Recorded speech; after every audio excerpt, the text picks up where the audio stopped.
Okay.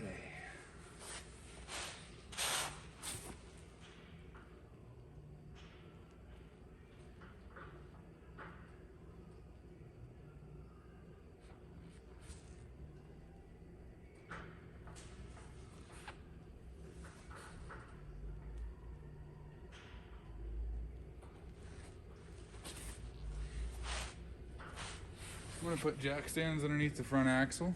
Keep those up under there because when I drop those U-bolts, the front axle, I want the front axle sitting on jack stands. I got my center jack in right now. And then I'll go ahead and drop the spring out of the front shackle and let it swing down.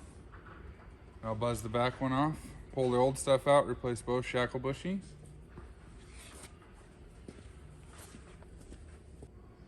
First, I'm going to start with unbolting the lower portion of the shock. Actually, probably will end up removing the whole shock right now, get it out of the way. And then we can attack those U-bolts on the bottom, a little bit more room that way. I have my jack stands underneath there, jack stands behind it. Doing it a little bit safer this way than I did last time. I was kind of in a hurry last time, but now that I've done one side, I know how to do it better, so. We'll start with that.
I'm gonna go ahead and lube up the upper shock stud just to make life a little easier.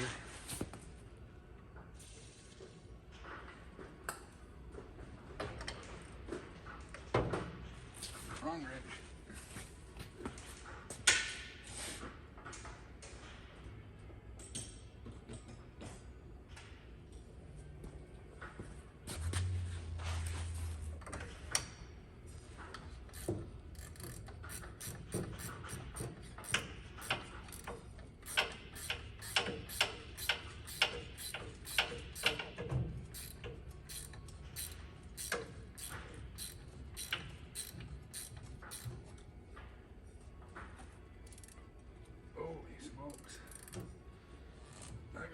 Fast.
These front U-bolts are loose, and I mean loose. Went to pry on that shock and I just moved the whole bracket.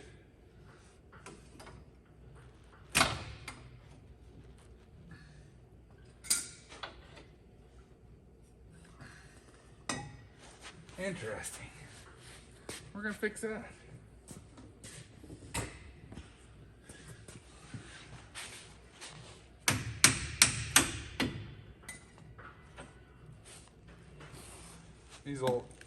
shocks are shot. This thing's gonna ride so much nicer.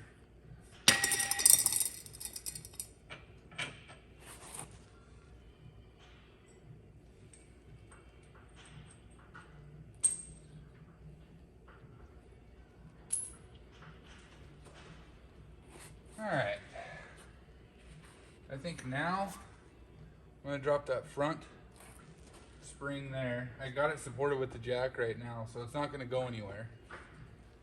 But I'll drop that front, let it swing down, and then get the axle sitting on those jack stands, and then I'll pull the back off after I unbolt the U-bolts, of course.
Done.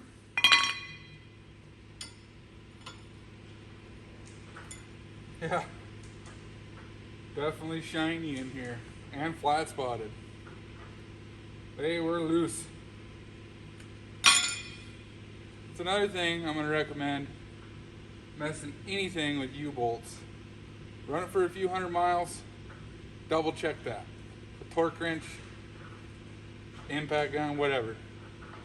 These little U-bolts like these 1/2-inch ones, you can break them pretty easy with a nice impact, so be careful.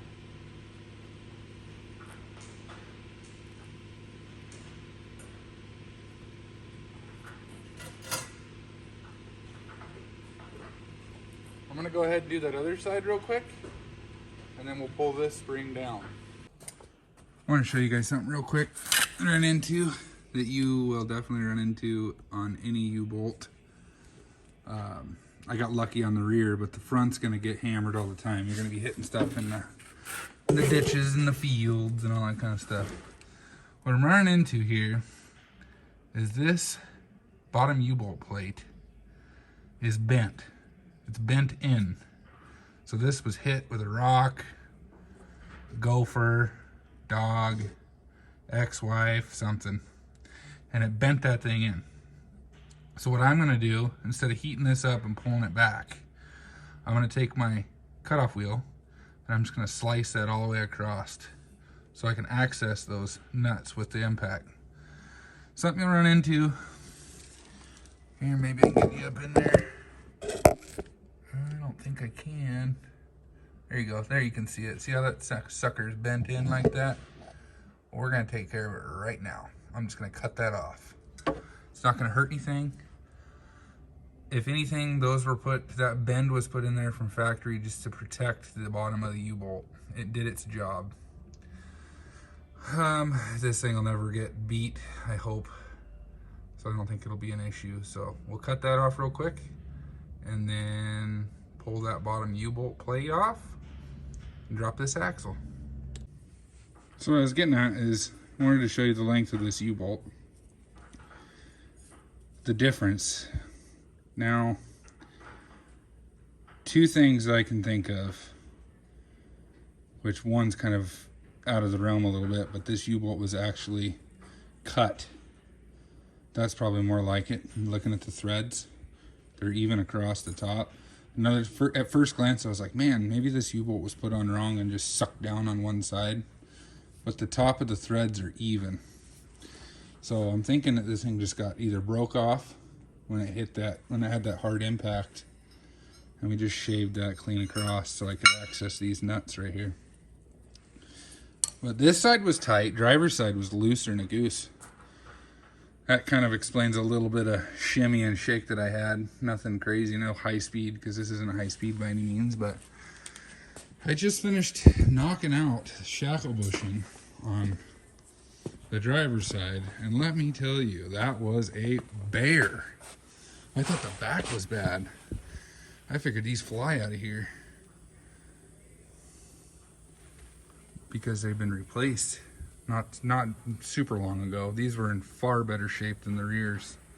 So these had been replaced at one time, and I can also tell that by the hardware. But here's the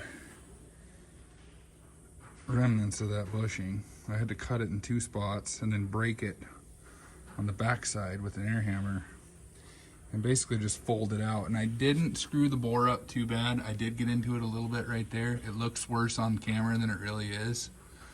I just took my rasp bit on my die grinder and cleaned up the sharp edges. We are gonna have no problems whatsoever with that. At first I was really worried that I was gonna damage it to the point where I needed to replace that shackle mount itself, but we are in good shape. So now we're at the point of installing bushings in these springs. So when I did the rear, I told you guys that, oh, they supplied shackle bushings. Well, they didn't. And I'll show you if my camera wants to cooperate here. I don't know why. So when I did the rear shackle bushings, or the rear spring bushings, I noticed that the shackle bushings in the rear were just shot too. So I went ahead and reused Rough Country's spring bushings in the shackle, which they're fine, they work great. Same diameter. But I only have enough bushings and pins for 1 spring. Do the math, they're just meant for the springs, not shackles. So I went ahead and overnighted, because I need to get this thing out of the shop. I overnighted a new set of polyurethane bushings from Summit. And believe it or not, they came overnight. Nothing comes overnight up here, but went with energy suspension. They weren't the cheapest, but they weren't super expensive, like 45 bucks, I think. And these also came with lube. I did not tell you guys, but I didn't lube the ones in the back. Polyurethane squeaks. Polyurethane's not very good, to be honest with you. I'd much rather have a rubber bushing. You're gonna get squeaks and creaks and everything if you don't grease them. I'm gonna end up replacing the rear shackle bushings and springs. I almost guarantee, or not springs, but shackle bushings and spring bushings. I almost guarantee it. The amount of miles that this thing gets a year, very few. So I'm not too worried about it. I'm actually worried about these polyurethane bushings rotting and disintegrating before I wear them out. The only thing I'm not gonna like to listen to is the squeaking on the trails and gravel roads and everything like that. But that's why you have a nice sounding exhaust, so you don't have to listen to the squeaks. I'm not gonna put a boom boom radio in it, so I guess there's a solution for everything. Anyway, let's get one of those springs up onto the bench, and I will show you how I put those bushings in, lube them up, and it's the same for the shackles. So you do the same exact thing for front and rear shackles. Just clean everything up. But it's easier to show you how to put these in than explain it. Okay. First glance, the thing I see the most, which I'm kind of concerned about, to be honest, the rear springs had a caster plate, or not caster, a camber plate for pinion angle, camber, caster, whatever. They had a plate, an angled top plate or block to correct your pinion angle. These don't. A little worried about that, but obviously if they needed them, they'd put them on there. I'm sure they do need them. It's just these guys are in it to make it the most money, most bang for their buck, so they probably didn't put it on. I don't know why you'd only do half of it, but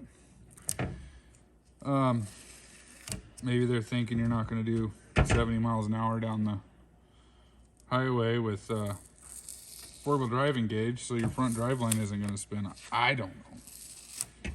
I don't think it's going to be a big issue. But if you guys ever order springs online, they sure know how to sticker the heck out of them. I'm not going to keep these on there, let me tell you that. So,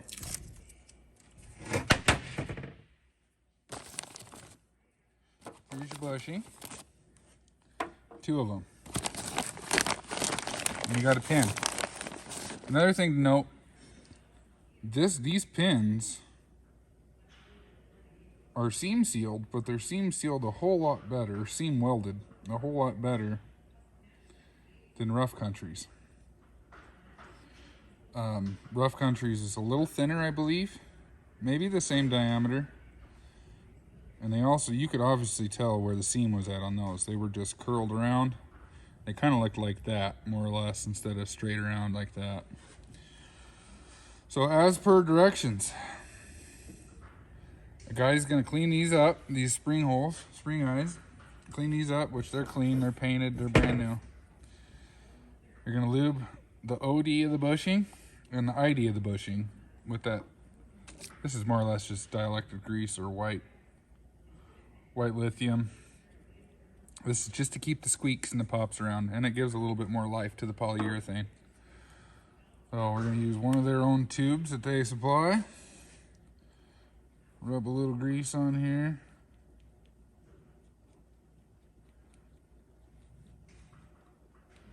They say lightly, but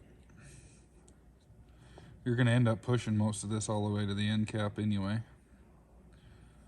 Well, a nice generous amount. Then, make sure I can see you guys. Yep. Push it in. These push in really nice with grease. That's all she wrote. Do that 4 times. And slide the pins in. Let's do this other one real quick and then I'll show you how easy the pin slides in. So this is the same procedure for the rear. I just didn't grease them. I knew I needed to, but I also knew I'd probably end up upgrading spring bushings. I'm just using what's provided in the kit that I bought.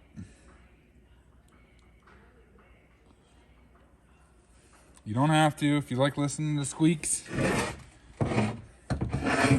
listen to squeaks. I don't care. Push it in like that. Give it a good twist. Get that grease in there.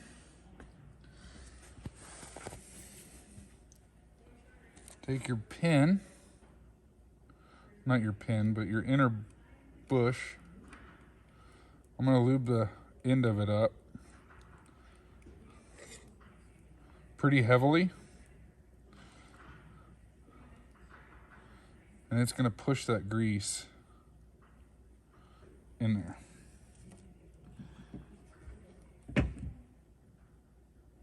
Stop there. Take your excess. Wipe it with your finger, whatever. Rub it up here. Just keep doing that as you push this spring in, or this bushing in. Just keep rubbing grease on it that pushes up through the polyurethane bushing. And they push in really nice with grease. You have to tap them in if you don't use grease, but these I can literally just push in with my finger. So there. Simple as that. All right, finished product. Nice. I don't like the pinion angle, but you gotta realize too, this whole front axle's sitting, just sagging on its own weight. So get that under compression, that'll pick up that pinion angle a little bit. Not a lot, but again, I don't think they're thinking you're gonna run 70 miles an hour down the highway in 4-wheel drive, so shouldn't be that big of an issue. But I went together with new hardware. Again, you guys can use your own, unless it's in bad shape, but everything went together really nicely. It was a struggle between the 14,000 people coming and talking to me and trying to stay on task, but it turned out good. I'll give you a little hint.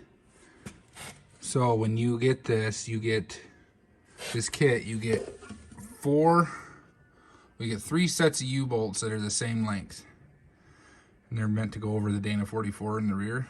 The Dana 44 tube is a little bit bigger than the Dana 30, so there's a little bit of slop. Not a whole lot, but just a little bit. And then you get 1 odd set. They're shorter than the rest. Those go on the passenger side differential up front. This collar, or part of the case of the differential, is obviously wider than the axle tube. You can see that right there. These are just have a touch more spread. And I learned that the hard way. So I was thinking that all the shorts are gonna go on the driver's side because I don't need long ones over there. I don't have hardly any block or anything like that. But they just give you a generic set of U-bolts. You can trim them to fit. All the rest of the U-bolts on this, minus the driver's side, don't need trimmed. This driver's side front, I got 2 inches of U-bolt hanging out. That's gonna be the first thing that I smoke on a trail. And it's just gonna be that much harder to pull these U-bolts apart. So what I'm gonna do is I'm gonna torque these to manufacturer's spec, which I think is 90 foot-pounds. So it's like 2.3 Ugga-Duggas on the impact, if you were wondering. I'm gonna torque those down, and then I'm gonna leave about a 1/2 inch, maybe 3/4 of an inch, a thread left, and chop them off with the cutoff wheel. It'll stick just below that plate. So, and if you look at everything, you don't need a high steer kit. Everything's tight, but again, this thing is sitting with full axle sag. No pressure. This jack isn't even on there. It's just sitting up under there for safety. But nothing is, don't mind that light there. Nothing is touching. Nothing's gonna rub. You don't need a high steer kit for this kit. Everything works as it should. So I'm gonna go ahead and slap that other set or other wheel and tire on here, and we'll get a full walk around.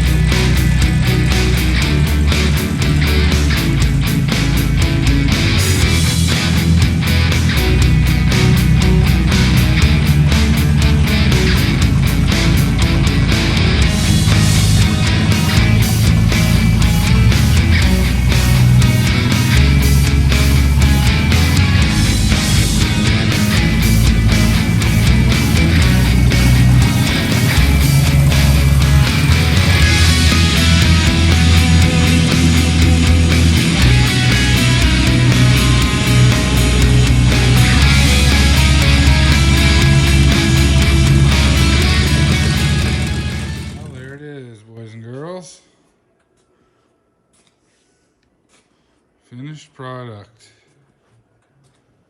And golly, Bill, does it look good.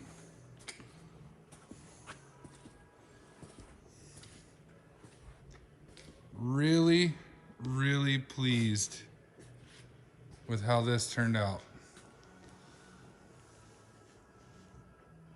It's sharp.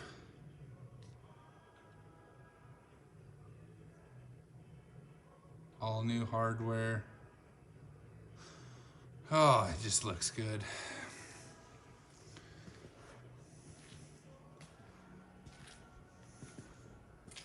This is the pretty side. Man, I really like this thing. Well, you guys, I certainly appreciate each and every one of you that gives your time to come watch me be a babbling idiot with terrible, terrible film quality. But I really appreciate you. I appreciate everything that has been blessed in my life, including this little Scout. Complete 180 transformation, I believe. That just looks sharp. We'll catch you guys very, very soon. Got tons more in store. Tons. This is the tip of the iceberg. We'll catch you next time. Thanks again.